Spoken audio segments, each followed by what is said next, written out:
BSc BEd third year में आज next topic इसके अंदर स्टार्ट करते हैं। न्यूरॉन या नर्वस सिस्टम में सिनेप्स और सिनेप्टिक ट्रांसमिशन। सिनेप्स क्या होता है और सिनेप्टिक ट्रांसमिशन या सिनेप्टिक हस्तांतरण इसके अंदर कह सकते हैं किसे कहते हैं, इसके बारे में इसके अंदर कंप्लीट आपको बताएंगे। तो नेक्स्ट इसके अंदर सबसे पहले इसके अंदर बताते हैं कि इसके अंदर सिनेप्स क्या होता है। किसी भी इसके अंदर तंत्रिका आवेग में या जो न्यूरॉन होते हैं इसके अंदर, उसमें एक न्यूरॉन इसके अंदर कह सकते हैं पूरे सिग्नल को एक स्थान से दूसरे स्थान पर नहीं ले जा सकता है। तो एक न्यूरॉन इसके अंदर कह सकते हैं एक न्यूरॉन से सिग्नल इसके अंदर दूसरे न्यूरॉन के पास जाता है। फर्स्ट जो न्यूरॉन होता है उसको इसके अंदर प्री सिनेप्टिक न्यूरॉन कहते हैं, जो सिनेप्स में होता है। सिनेप्स क्या होता है इसके अंदर उसके बारे में आपको बताएंगे। और इसमें जो दो न्यूरॉन होते हैं उसमें पहले वाले न्यूरॉन को प्री सिनेप्टिक कहते हैं और बाद वाले या दूसरे न्यूरॉन को या नेक्स्ट जो न्यूरॉन होता है उसको पोस्ट सिनेप्टिक न्यूरॉन कहा जाता है।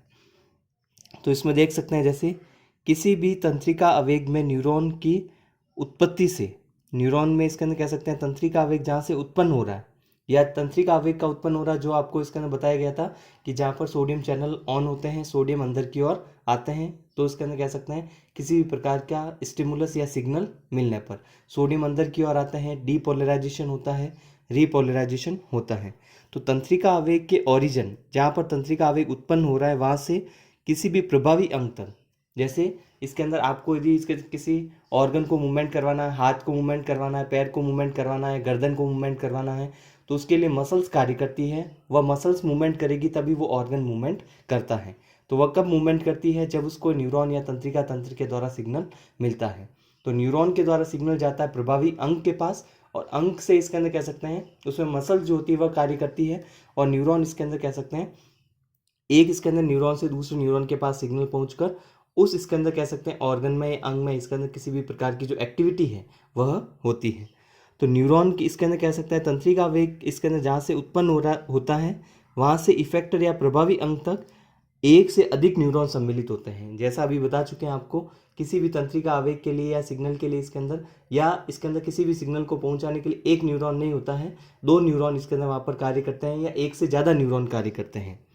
तो इसमें दो न्यूरॉन के बीच में, तो एक से ज़्यादा न्यूरॉन है तो उसमें जैसे देख सकते हैं कि दो न्यूरॉन है, तो दो न्यूरॉन के बीच में यदि दोनों न्यूरॉन किसी भी कार्य के लिए एक दूसरे से संबंधित होते हैं, एक दूसरे से इसके अंदर कह सकते हैं कोई भी कार्य यदि उसको करना है, मसल्स का मूवमेंट करवाना है या किसी ऑर्गन का मूवमेंट करवाना है, तंत्रिका तंत्र के द्वारा सिग्नल आया है उसको मूवमेंट करवाना है, तो कब होगा? दो न्यूरॉन के बीच में। इस प्रकार किसी भी कार्य के लिए जब दो न्यूरॉन आपस में कांटेक्ट में रहते हैं, इसे इसके अंदर कह सकते हैं सिनेप्स कहा जाता है।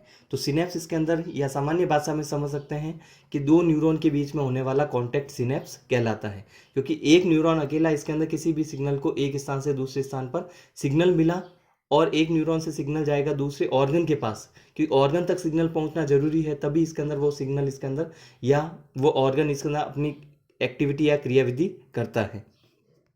तो इसमें जैसे सामान्य भाषा में कहा जाए तो एक सिनेप्स एक न्यूरॉन के एक्सॉन किनारे और दूसरे न्यूरॉन के बीच छोटे जो गैप होते हैं उसको सिनेप्स कहा जाता है, उसको खाली स्थान जो होता है उसको सिनेप्स कहा जाता है। कैसे? जैसे आपको इसके अंदर पिछली क्लासेस में भी बता चुके हैं, एक न्यूरॉन का स्ट्रक्चर, न्यूरॉन में सिग्नल इसके अंदर जैसे ये न्यूरॉन का स्ट्रक्चर है, तो इसमें डेंड्राइट्स जो होते हैं वो सिग्नल जैसे आपको बताया था एफरेंट होते हैं, सिग्नल को लेते हैं और एक्सॉन जो होते हैं वहाँ से सिग्नल एक्सॉन के किनारे से इसके अंदर बाहर जाता है। तो यहाँ पर एक न्यूरॉन जो है उसके अंदर कह सकते हैं उसका जो आगे वाला भाग होता है, फ्रंट जो पार्ट होता है या एंटीरियर पार्ट को डेंड्राइट्स जहाँ पर पाए जाते हैं सिग्नल लेते हैं और एक्सॉन से उसको सिग्नल नेक्स्ट इसके अंदर भाग में भेजते हैं। तो इसमें जो सिनेप्स होता है, एक न्यूरॉन जो है उसके डेंड्राइट इसके अंदर एक्सॉन का जो किनारा होगा, आगे दूसरा न्यूरॉन यहाँ पर पाया जाता है, तो एक इसके अंदर न्यूरॉन जो है उसका जो किनारा है और दूसरा न्यूरॉन इधर पाया जाएगा, तो दूसरे न्यूरॉन में भी आगे डेंड्राइट्स होंगे। तो जैसे एक्सॉन और उसके डेंड्राइट्स के बीच में जो इसके अंदर कह सकते हैं खाली स्थान होता है उसको सिनेप्स कहा जाता है। सामान्य भाषा में कह सकते हैं कि एक न्यूरॉन दूसरे न्यूरॉन से कांटेक्ट में रहते हैं और कांटेक्ट में रहने के कारण जब न्यूरॉन इसके अंदर एक न्यूरॉन दूसरे न्यूरॉन के कांटेक्ट में रहेगा तो एक्सॉन का किनारा और दूसरे न्यूरॉन का वहाँ पर इसके डेंड्राइट जो होते हैं वो कांटेक्ट में होते हैं। इस कारण इस प्रकार के न्यूरॉन के कांटेक्ट को जो एक गैप के बीच होता है, इस गैप को इसके अंदर सिनेप्स कहा जाता है। तो ये कह सकते हैं ये भी, और यह कहा जा सकता है कि दो न्यूरॉन आपस में किसी भी कार्य से एक दूसरे से कांटेक्ट करते हैं उसको सिनेप्स कहा जाता है। अलग अलग प्रकार के इसके अंदर सिनेप्स हो सकते हैं, या सिनेप्सिस जो होती है दो प्रकार की हो सकती है। एक तो होती है इलेक्ट्रिकल या विद्युत प्रकार की, दूसरी होती है इसके अंदर केमिकल या इसके अंदर कह सकते हैं रासायनिक प्रकार की। सिनेप्स जो होते हैं वो दो प्रकार के हो सकते हैं, क्योंकि दो न्यूरॉन आपस में कांटेक्ट में होते हैं, दोनों के बीच में गैप भी होता है, खाली स्थान भी पाया जाता है जिसे सिनेप्स कहा जाता है। तो उसमें बीच में जो सिनेप्स होता है या सिग्नल जो होता है वह सिग्नल पहुंचाने का जो कार्य होता है दो अलग अलग तरीके से हो सकता है। इस कारण से इलेक्ट्रिकल और केमिकल सिनेप्स कहा जाता है। इलेक्ट्रिकल जो सिनेप्स होता है इसमें क्या होता है, गैप जंक्शन पाए जाते हैं। और गैप जंक्शन क्या होते हैं, मतलब ये मेम्ब्रेन पर पाए जाने वाले इसके अंदर प्रोटीन के बने हुए चैनल होते हैं। तो प्रोटीन के बने हुए चैनल होंगे तो उससे आयंस आसानी से इसके अंदर मूवमेंट कर सकते हैं। जैसे आपको बताए गए थे इसके अंदर इम्पल्स या नर्व इम्पल्स या तंत्रिका आवेग में सोडियम चैनल पाए जाते हैं। तो सोडियम चैनल किसके, प्रोटीन के बने हुए होंगे।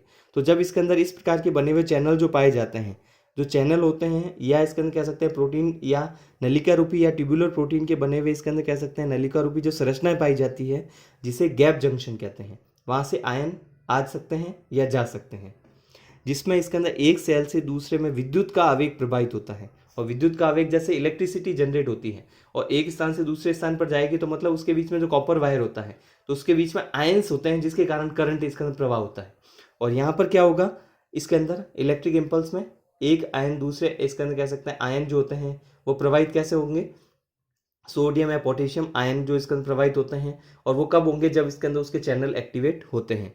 तो केवल इसमें क्या होता है, एक सेल से दूसरे में विद्युत का आवेग जो प्रवाहित होता है, और विद्युत का आवेग से आप क्या समझते हैं कि यहाँ पर सोडियम चैनल इसके अंदर एक्टिवेट होंगे। तो एक सोडियम चैनल नेक्स्ट को और नेक्स्ट वाला दूसरे इसके अंदर नेक्स्ट को इसके अंदर कह सकते हैं यहाँ पर चैनल को एक्टिवेट करता है और आगे से आगे सिग्नल पहुँचता है।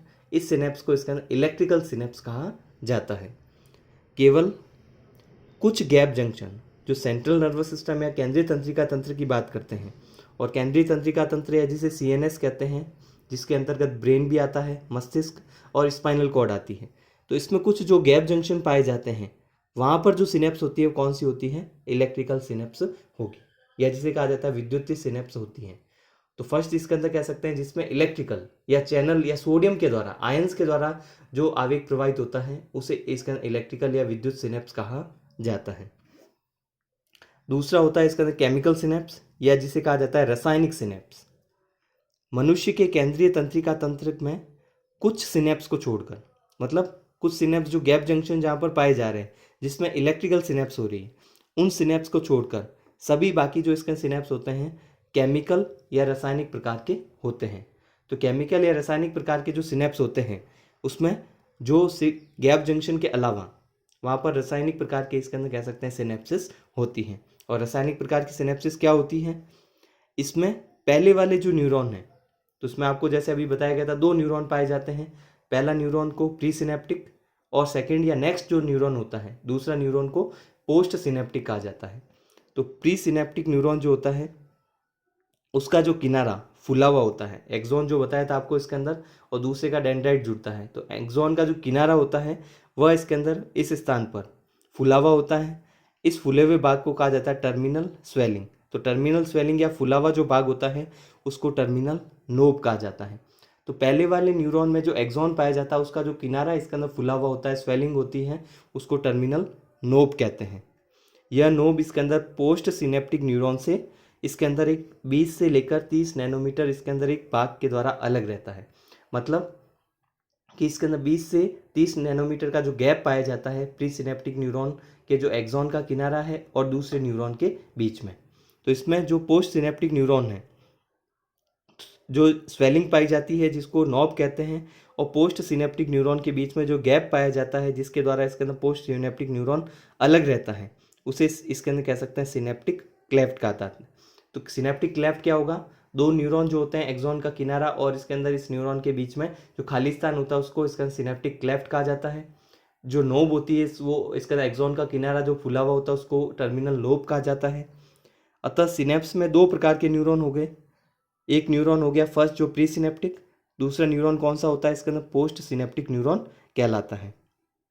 सिनेप्टिक नोब जो एक्सॉन का किनारा फुला हुआ होता है जिसको सिनेप्टिक नोब कहते हैं, उसके साइटोप्लाज्म में कोशिका द्रव्य में छोटे गोलाकार कोष या जिसे कहा जाता है स्मॉल स्फेरिकल या राउंड शेप के सैक या कोष पाए जाते हैं। और ये सैक या कोष जो होते हैं उनको कहा जाता है सिनेप्टिक वेजिकल या सिनेप्टिक आशय। सिनेप्टिक इसके अंदर वेजिकल कहा जाता है, ये कोष जो होते हैं, और सिनेप्टिक वेजिकल इसके अंदर कहाँ पर पाया जाता है, सिनेप्टिक नोब में। अभी डायग्राम के द्वारा और क्लियरली इसके अंदर समझ सकते हैं, इसके अंदर कह सकते हैं टर्म्स को कि ये इसके अंदर कह सकते हैं न्यूरॉन में कहाँ पर पाई जाती हैं। इन वेजिकल में न्यूरोट्रांसमीटर पाए जाते हैं। न्यूरोट्रांसमीटर जो होते हैं इसके अंदर वो कहाँ पर पाए जाते हैं, इन सिनेप्टिक वेजिकल में। तो इसमें जो सिनेप्टिक नोब है, जो फूला हुआ एक्सॉन का किनारा है, उसमें सिनेप्टिक वेजिकल होते हैं, वेजिकल या आशय जिसे कहा जाता है, और इन वेजिकल में न्यूरोट्रांसमीटर होते हैं। और ये न्यूरोट्रांसमीटर जो होते हैं केमिकल या किसी प्रकार के रसायन होंगे। तो न्यूरॉन इसके अंदर कह सकते हैं, या इसका नर्वस सिस्टम में पाए जाने वाले ऐसे जो इसके अंदर केमिकल या रसायन को न्यूरोट्रांसमीटर कहा जाता है, क्योंकि ये सिग्नल को एक स्थान से दूसरे स्थान पर ले जाते हैं। तो न्यूरॉन में ऐसे रसायन को इसके अंदर कहा जाता है न्यूरोट्रांसमीटर, जो कि सिनेप्टिक वेजिकल में पाए जाते हैं। न्यूरोट्रांसमीटर इसके अंदर जो पाए जाते हैं वेजिकल में, ये पोस्ट सिनेप्टिक न्यूरॉन को या तो इसके अंदर एक्टिव कर सकते हैं। पोस्ट सिनेप्टिक न्यूरॉन जो आपको बताया उसकी मेम्ब्रेन पर इसके अंदर कह सकते हैं, जो इसके अंदर कह सकते हैं उससे जुड़ सकते हैं। तो या तो उसको एक्टिव करेंगे या इसके अंदर उसको इनएक्टिव करेंगे। तो या तो इसके अंदर कह सकते हैं संदमित करते हैं उसको, या दूसरा इसका वर्क होता है कि एक्साइट कर सकते हैं। न्यूरोट्रांसमीटर जो होता है सिनेप्टिक क्लेफ्ट में इसके अंदर मुक्त होते हैं, रिलीज होते हैं। तो न्यूरोट्रांसमीटर इसके अंदर कहाँ पर रिलीज होंगे, सिनेप्टिक क्लेफ्ट में, जो अभी डायग्राम के द्वारा आपको पूरा बता देंगे। और न्यूरोट्रांसमीटर मुख्य रूप से कौन कौन से होते हैं, जो निम्नलिखित आपके सामने जैसे इसमें दिए गए हैं। एसिटाइल कोलिन, तो इसमें आपको ध्यान रखना है कि एक्सॉन का जो किनारा है, जिसको टर्मिनल नोब या सिनेप्टिक नोब कहा जाता है, उसमें इसका नोब में पाए जाते हैं वेजिकल या आशय। आशय में पाए जाने वाले इसके अंदर कह सकते हैं केमिकल या रसायन जो होते हैं, जिनको न्यूरोट्रांसमीटर कहा जाता है, जो सिग्नल को एक स्थान से दूसरे स्थान पर लेकर जाते हैं। तो इसमें पाए जाने वाले जो न्यूरोट्रांसमीटर हैं, तो न्यूरोट्रांसमीटर कौन कौन से हो सकते हैं, जैसे फर्स्ट होता है एसिटाइल कोलिन। तो एसिटाइल कोलिन इसके अंदर जो है वो न्यूरोट्रांसमीटर होता है, जो इसके अंदर दूसरे न्यूरॉन को, तो ये न्यूरोट्रांसमीटर जो होते हैं जैसे आपको इसमें बताया कि पोस्ट सिनेप्टिक जो न्यूरॉन होता है, या तो उसको एक्टिव करेंगे या इनिबिट करेंगे। कैसे करेंगे अभी आगे बताएंगे। तो जैसे इसके अंदर ये न्यूरॉन को एक्टिव करते हैं या इनिबिट करते हैं, तो इसको एक्टिव करेंगे। तो ऐसे न्यूरोट्रांसमीटर कौन से होते हैं, एक होता है एसिटाइल कोलिन जिसका नाम है, नॉर एपिनेफ्रिन जो होता है इसके अंदर, या जिसको नॉर एड्रिनलिन भी कहते हैं, यह होता है इसके अंदर, यह एक्टिव भी कर सकता है और इनिबिट भी कर सकता है। दोनों प्रकार के कार्य करता है, एक्साइटेटरी और इनिबिटरी दोनों प्रकार के कार्य करता है। तीसरा हो सकता है हिस्टामिन। हिस्टामिन आपको बता चुके हैं, अमीनो एसिड का जो डीकार्बोक्सिलेशन होता है उसमें आपको बताया था इस हिस्टामिन। और गाबा, या जिसे कहा जाता है गामा अमीनो ब्यूटारिक एसिड के बारे में। हिस्टामिन जो होता है इसके अंदर यहाँ पर जो न्यूरोट्रांसमीटर होता है वह भी एक्साइटेटरी होता है या सक्रिय करने वाला, दूसरे न्यूरॉन को हमेशा एक्टिव करेगा, इनिबिट नहीं करेगा। गामा अमीनो ब्यूटारिक एसिड जो होता है, जिसको गाबा कहते हैं शॉर्ट में, यह इनिबिटरी प्रकार का न्यूरोट्रांसमीटर होता है। तो नर्व इम्पल्स जो होती है, जो इसके अंदर कह सकते हैं मतलब एक स्थान से दूसरे स्थान पर सिग्नल गया, अब सोडियम चैनल को इनिबिट करना, वहाँ पर आगे एक्टिव नहीं रहना चाहिए, इनिबिट करेगा तो उसको इनिबिटरी कहा जाता है। और इसको आगे एक्टिवेट करना है, आगे सिग्नल भेजना है, क्योंकि एक न्यूरॉन से दूसरे न्यूरॉन में सिग्नल भेजना है तो उसको एक्टिव करना है, और वापस न्यूरॉन को इस सिग्नल को इनिबिट करना है, क्योंकि हर समय सिग्नल ऑन नहीं रहना चाहिए। तो उसको इसके अंदर इनिबिटरी प्रकार का न्यूरोट्रांसमीटर कहा जाता है, जो कौन सा हो सकता है, जैसे gamma amino butyric acid. Next glycine जो अमीनो एसिड होता है, वह भी यहाँ पर एक अमीनो अम्ल है, लेकिन ये न्यूरोट्रांसमीटर का कार्य कर सकता है, ये भी इनिबिटरी टाइप का होता है। उसके अलावा ग्लूटामेट, ये भी इसके अंदर कह सकते हैं एक्साइटेटरी टाइप का होता है। एक्साइटेटरी मतलब सक्रिय करने वाला न्यूरोट्रांसमीटर होता है। और डोपामीन जो है, ये भी आपको बताया था डीकार्बोक्सिलेशन में कि ये इसका इनिबिटरी टाइप का न्यूरोट्रांसमीटर होता है। टर्मिनल नोब जो आपको बताया एक्सॉन के टर्मिनस में, एक तो वेजिकल पाई जाती है, उसमें न्यूरोट्रांसमीटर होते हैं, जो आपको बताया डिफरेंट टाइप के एग्जाम्पल यहाँ पर बताए गए हैं, कौन से इनिबिट करते हैं, कौन से इसका एक्टिव करते हैं। जो टर्मिनल नोब होता है उसमें माइटोकॉन्ड्रिया पाए जाते हैं, और माइटोकॉन्ड्रिया क्या करते हैं, यहाँ पर एटीपी या ऊर्जा प्रदान करते हैं। तो एटीपी या ऊर्जा प्रदान करेंगे, जिससे क्या होगा, नए न्यूरोट्रांसमीटर का निर्माण होता है। तो नए न्यूरोट्रांसमीटर का निर्माण नोब में करने के लिए वेजिकल में इसके अंदर एटीपी या ऊर्जा जो होती है वो माइटोकॉन्ड्रिया में या माइटोकॉन्ड्रिया से मिलती है, और ये माइटोकॉन्ड्रिया कहाँ पर पाए जाते हैं, टर्मिनल नोब में। न्यूरोट्रांसमीटर पोस्ट सिनेप्टिक न्यूरॉन या जिसे कहा जाता है पोस्ट सिनेप्टिक न्यूरॉन की झिल्ली या मेम्ब्रेन, पोस्ट सिनेप्टिक न्यूरॉन की मेम्ब्रेन पर पाए जाने वाले रिसेप्टर प्रोटीन या ग्राही प्रोटीन से जुड़ते हैं न्यूरोट्रांसमीटर, रिलीज होंगे सिनेप्टिक वेसिकल में, रिसेप्टर प्रोटीन से जुड़ेंगे और दूसरे न्यूरॉन को या तो एक्टिव करेंगे या उसको इनहिबिट करते हैं। ये पूरी इसके अंदर कह सकते हैं आपको बताया सिनेप्ट या सिनेप्टिक इसके अंदर कह सकते हैं ट्रांसमिशन के बारे में। मैकेनिज्म कैसे होती है उसको इसका नेक्स्ट क्लास में बताएंगे। पहले एक डायग्राम बता देते हैं इसके अंदर इसका किस प्रकार से इसके अंदर इसके अंदर जो आपको अभी जो पूरी लैंग्वेज समझाई गई है वह किस प्रकार से होता है। यह डायग्राम आप देख सकते हैं, जैसे ऊपर आप देख रहे हैं ये जो किनारा हो रहा है या आ रहा है वो इसके अंदर कह सकते हैं पहले वाले न्यूरॉन का जो कि एक्सॉन का किनारा है। इसमें एक्सॉन का किनारा जो इसके अंदर फुला हुआ होता है उसको, इस भाग को, फुले हुए भाग को कहा जाता है टर्मिनल लोब। इसमें इसके अंदर पाए जाने वाले जो इसके अंदर कह सकते हैं ये छोटे छोटे जो भाग उसको वेजिकल, इसी वेजिकल में पाए जाते हैं न्यूरोट्रांसमीटर या इसके अंदर न्यूरॉन में पाए जाने वाले रसायन या केमिकल जिसको न्यूरोट्रांसमीटर कहते हैं। इसके अलावा माइटोकॉन्ड्रिया पाए जाते हैं जो नए न्यूरोट्रांसमीटर का निर्माण करते हैं। तो इसके अंदर यहाँ से रिलीज होंगे। और ये जो दूसरा न्यूरॉन है ये प्री सिनेप्टिक होता है, ये दूसरा न्यूरॉन जिसको पोस्ट सिनेप्टिक कहा जाता है। इसमें इसके अंदर कह सकते हैं मेम्ब्रेन पर पाए जाते हैं रिसेप्टर प्रोटीन। तो जो भी न्यूरोट्रांसमीटर रिलीज होंगे वो कहाँ पर होंगे, पहले इसका सिनेप्टिक, दोनों के बीच में जो खाली स्थान होता है उसको सिनेप्टिक क्लेफ्ट कहते हैं।